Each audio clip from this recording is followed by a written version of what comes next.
लगातार organic chemistry में nomenclature यानी आईयूपीएसी नेम पर अभी काम कर रहे हैं।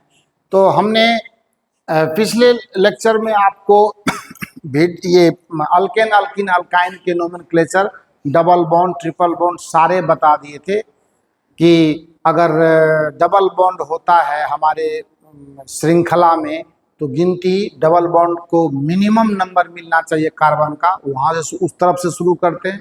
अगर ट्रिपल बॉन्ड और डबल बॉन्ड दोनों आ जाए तो ऐसे कंडीशन में हम लोग, जैसे सपोज कीजिए एक कंपाउंड में लेता हूँ CH3 CH2 और CH डबल बॉन्ड CH और CH3 और C triple bond C CH3। अगर ऐसा है तो आप देखिए कि हम इधर से गिनती शुरू करें कि इधर से गिनती शुरू करें, दोनों है इसमें। थोड़ा सा लंबा चेन है पर उसे डरना नहीं है, और थोड़ा कम करना है तो कर दीजिए। अभी सीखना है तो क्या दिक्कत है, यहाँ CH3 कर लेते हैं और वहाँ तो रहेगा एक। अब देखिए कि डबल बॉन्ड भी है ट्रिपल बॉन्ड भी है, द्विबंध और त्रिबंध दोनों है। तो त्रिबंध को मिनिमम नंबर ऑफ कार्बन चाहिए, तो गिनती यहाँ शुरू होगी 1 2 3 4 5 6 और 7। ठीक है, नाम क्या लिखेंगे? तो 2 पर आपको है तो लिखेंगे 2 आइन। अल्काइन के लिए आइन चलता है तो 2 आइन।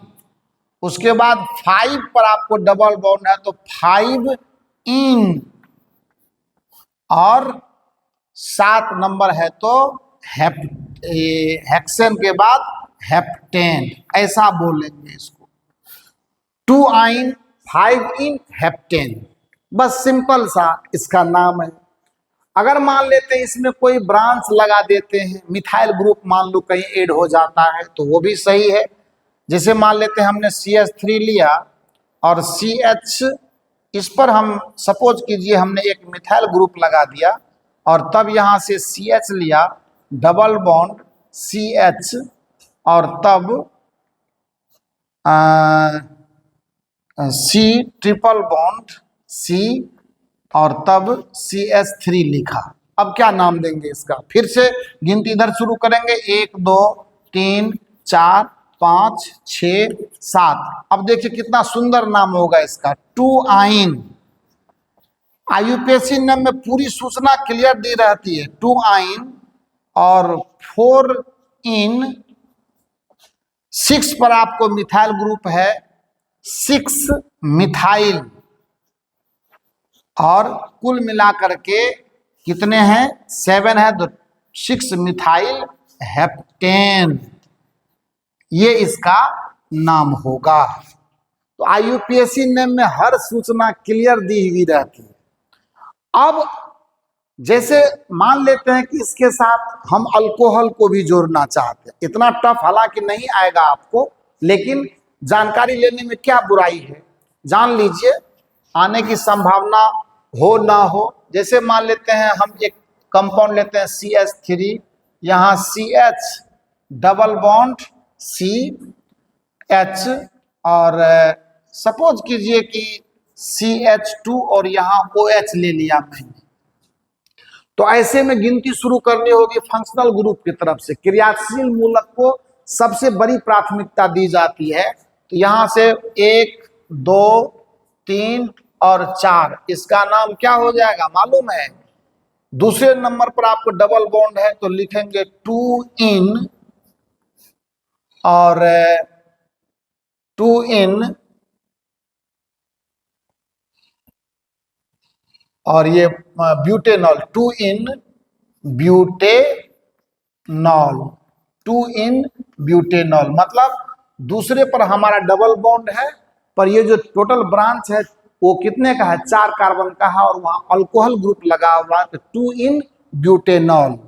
मतलब बता रहा है कि दूसरे कार्बन पर, सॉरी 2 इन नहीं, हाँ दूसरे कार्बन पर क्या है हमारा डबल बॉन्ड है, और पहले हमने वो क्या बोलते हैं नंबर 1 कार्बन पे हमने फंक्शनल ग्रुप लगाया। चूंकि फंक्शनल ग्रुप जहां है, फंक्शनल ग्रुप को ही क्रियाशील मूलक कहते हैं।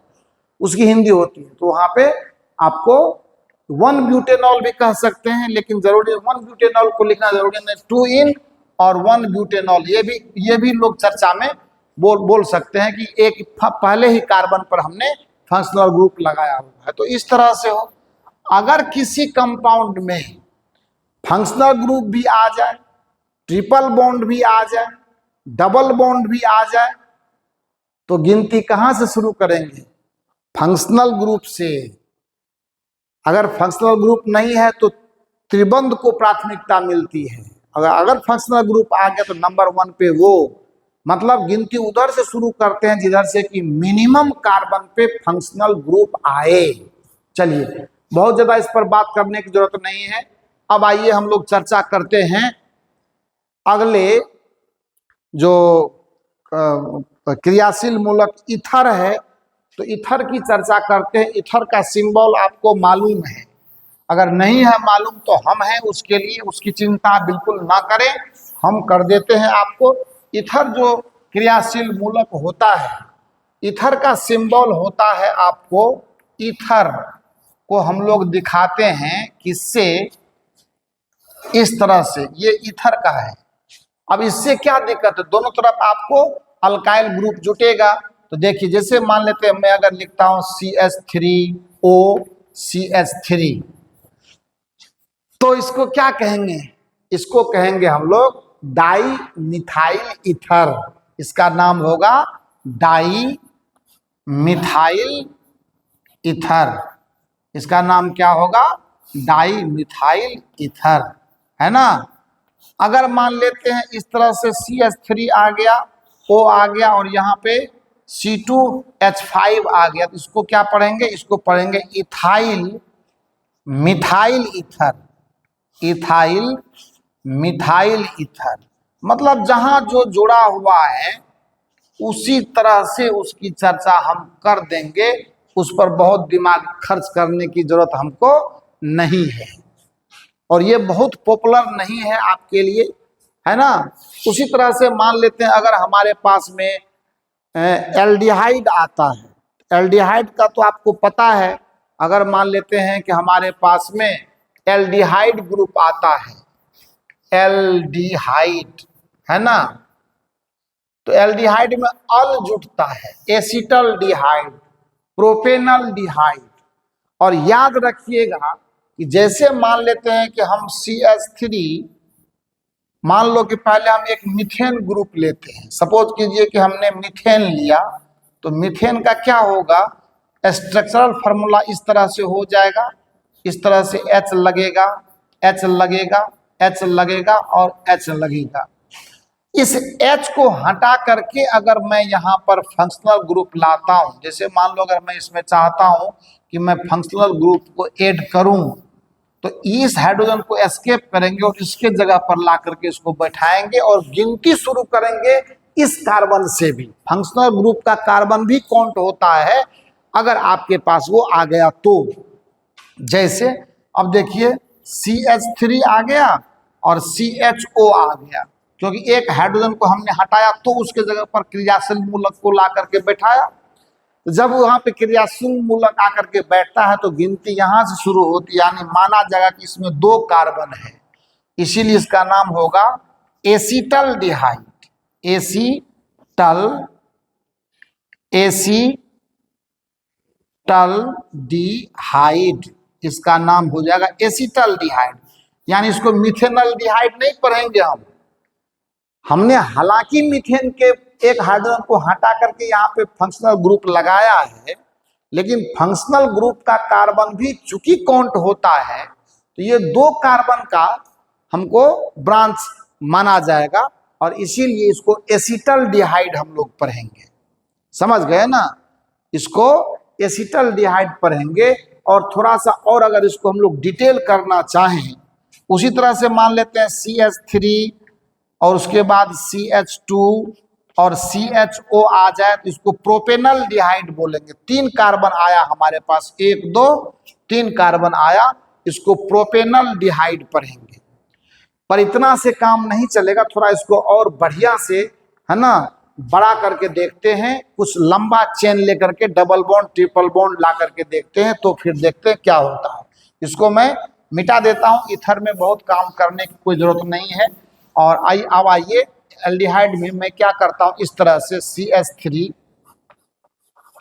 CH, यहां पर मैं CH3 एक और लेता हूं, यहां मैं CH लेकर के डबल बॉन्ड लेता हूं, और यहां मैं फिर CH लेकर के और यहां CH2 और CHO लिखता हूं। अब देखिए क्या होगा, 1 2 3 4 5 और 6। अब क्या नाम दें इसका, देखिए सबसे पहले तो पहले ये क्या बोलते हैं, ये आपको क्या बोल ये दूसरे कार्बन पर एल्डिहाइड ग्रुप आया हुआ, कार्बन की गिनती यहां से होनी है। अच्छा, तीसरे कार्बन पर डबल बॉन्ड और पांचवें कार्बन पर ब्रांच है ना। तो देखिए क्या सब पढ़ते हैं, इसको सबसे पहले यहां से शुरू करते हैं, लिखेंगे 3 इन डबल बॉन्ड के लिए, उसके बाद 5 मिथाइल है ना। और अब क्या कहेंगे, 3 पर डबल बॉन्ड, 5 पर मिथाइल ग्रुप और टोटल कार्बन का चेन है 6, तो लिखेंगे हेप्टेनल,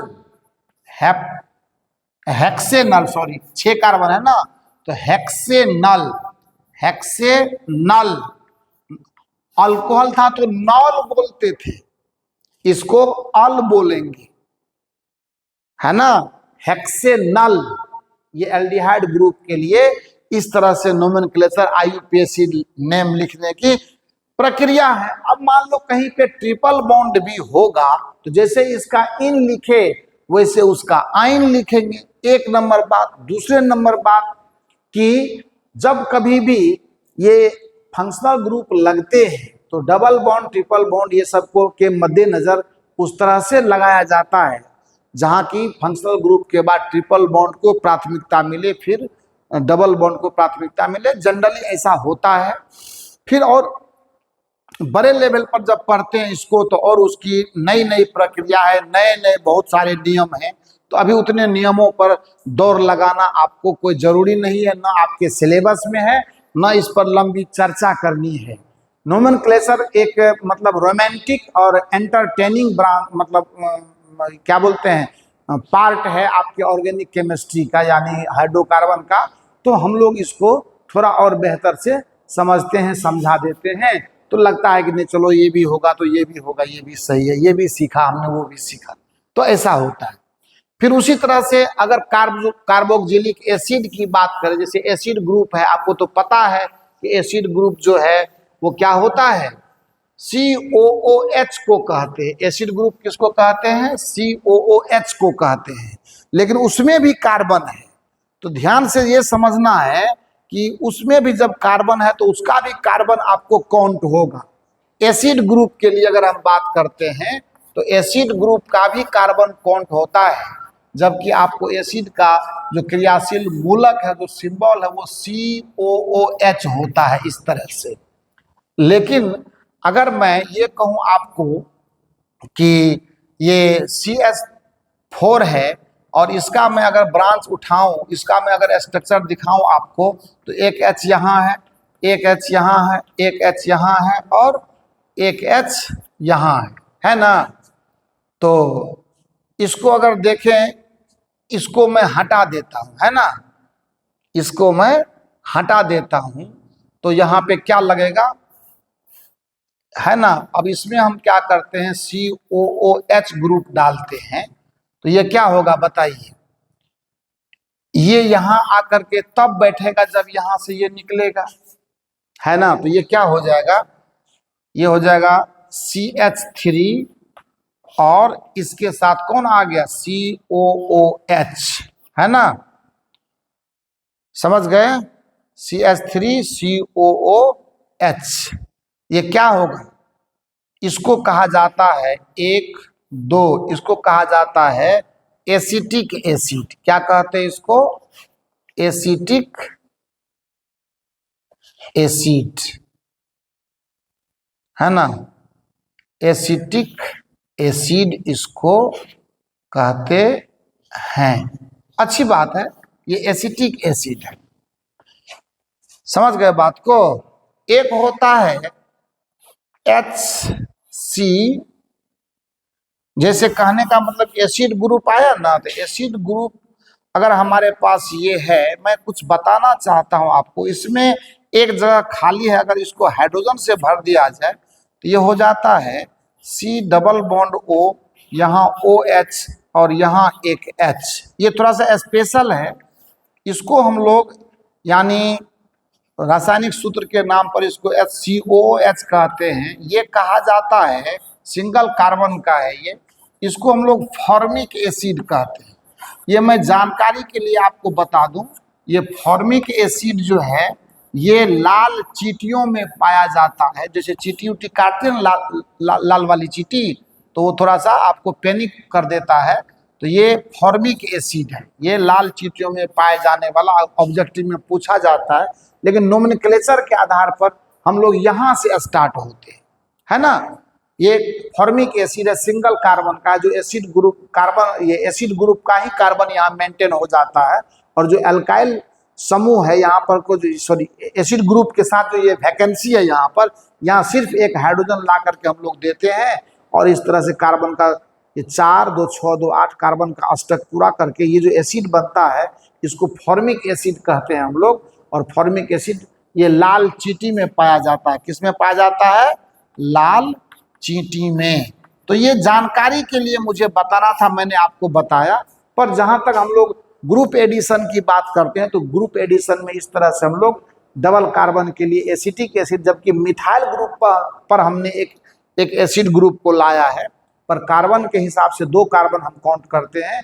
क्योंकि मैंने आपको पहले भी बताया कि एल्डिहाइड में भी कार्बन है, तो वहाँ का भी कार्बन काउंट होता है चेन के लिए, और यहाँ का भी कार्बन क्या बोलते हैं, ऐड होता है, क्या बोलते हैं इसको, चेन के लिए। तो ये आपको एसिटिक एसिड है। जैसे अगर मान लेते हैं कि हमारे पास CH3 CH2 है ना, और COOH है ना, कितना कार्बन हो गया? 1 2 3। इसको बोलते हैं प्रोपेनोइक एसिड, प्रोपेनोइक अम्ल। हिंदी में आप चर्चा करें तो ये प्रोपेनोइक अम्ल है। 3 कार्बन काउंट होगा इसमें। फिर उसी तरह से कहानी है कि जैसे मान लो डबल बॉन्ड लगाया, ट्रिपल बॉन्ड लगाया, तो उसके हिसाब से चलेगा। जैसे CH3 आ गया है ना, CH double bond CH double bond CH3, और यहाँ COOH आ गया। तो गिनती यहाँ शुरू करेंगे, 1 2 3 4 5। क्या होगा बता दीजिए? इसको सीधा बोलेंगे 3 कार्बन पे 3 इन, है ना, और पेंटेनोइक एसिड, पेंटेनोइक अम्ल। तो ये सब चर्चा करने की बात है ना। तो इतना लंबा आपको पूछना नहीं है, पर मेरे पास है नॉलेज, तो मैंने आप तक इसको पहुंचाने का काम किया। इसके बाद एक कीटोन ग्रुप भी होता है। तो कीटोन ग्रुप में क्या होता है उसको भी देखें। इसको थोड़ा सा आप मैं हट करके दिखा दिया आपको, कि उसको पॉज करके आप जब भी जरूरत लगे तो इसको समझिएगा। काम बहुत है करने के लिए, इन बातों पर इतना समय देने की कोई जरूरत नहीं है। फंक्शनल ग्रुप एक मतलब था जरूरी चीज, तो मैंने आपको चर्चा कर दिया। पूछेगा भी तो एक ऑब्जेक्टिव, और एक ऑब्जेक्टिव के लिए मैंने इतना समय इसलिए आपको दिया क्योंकि जानकारी भी जरूरी है। क्या पता कौन सा क्वेश्चन आ जाए। अब देखिए कीटोन ग्रुप होता है, बस लास्ट है कीटोन ग्रुप। कीटोन क्या होता है? ये कीटोन मत पढ़िएगा, ये कीटोन है। इसको ऐसे करते C डबल बॉन्ड O, और ये हो गया आपको कीटोन ग्रुप, ठीक है। तो अब जैसे इधर भी खाली जगह, इधर भी खाली जगह, इधर भी R की जगह, इधर भी R की अल्काइल समूह आने का। जैसे मान लो कि मैं एक ऐसे लिखता हूँ CH3 C double bond O और CH3, इसको बोलते डाई मिथाइल कीटोन। मिथाइल यहाँ पर भी है, मिथाइल यहाँ पर भी है, तो 2 गो मिथाइल ग्रुप है ना, तो इसको लिखते हैं हम लोग di methyl ketone, di methyl ketone, ketone. तो ये सब है चर्चा का विषय। जैसे मान लो कि मैं एक तरफ CH3 लगा दूं, इसके तरफ डबल बॉन्ड लगा दूं, यहाँ C2H5 लगा दूं, तो इसको इथाइल मिथाइल कीटोन बोलेंगे। मतलब पहले ये चर्चा करेंगे, इसको बोलेंगे ethyl methyl ketone, methyl ketone. और जब इसके नोमेनक्लेचर को और डिटेल में जाएंगे लेकर के, बड़ा चेन होगा तो उसमें ओन लगता है, हेप्टेनोन नोन लगता है, हेक्सेनोन, प्रोपेनोन, ब्यूटेनोन, ऐसे लगेगा। जैसे आपको मैं बता देता हूं, बता क्या देता हूं, सब तो क्या हुआ है ही, ना कितने नंबर के कार्बन पर ये ग्रुप आया हुआ है, उसी के हिसाब से चलेगा। हटाइए, इस सब चीज पर उतना चर्चा करने की कोई आवश्यकता नहीं है। हम लोगों ने फंक्शनल ग्रुप के जितने भी लगभग आपके सिलेबस के लेवल के हिसाब से थे, वो हमने काम करके दे दिया। अब इसको आप थोड़ा सा ध्यान से एक नज़र देखेंगे, और अगले लेक्चर में हम कुछ नया आपके लिए लाएंगे। और पर इससे अब तक जो 2 लेक्चर हमने IUPAC नेम पर पढ़ाए आपको, उसके लिए क्वेश्चन का एक ग्रुप लेकर के फिर हम आपके सामने आएंगे। तब तक जो है आप अपने इस लेक्चर को या इससे पीछे के लेक्चर को रिवाइज करते रहिए, चैनल को सब्सक्राइब करते रहिए, दोस्तों में शेयर करते रहिए और एनर्जेटिक बने रहिए। देखिए हम अकेले कितना सारा काम करके आपको दे रहे हैं, और ये एक तरह से फ्री गिफ्ट आपके लिए है। हमें इसके लिए मेहनत करना होता है, समय खर्च करना होता है, और भी बहुत सारे खर्च होते हैं हमारे, लेकिन इसके लिए मैं कभी परवाह इसलिए नहीं करता हूं कि आपको इसका बेनिफिट मिले और आप 400 प्लस के हमारे कमिटमेंट पर खड़े उतरें। Thank you so much.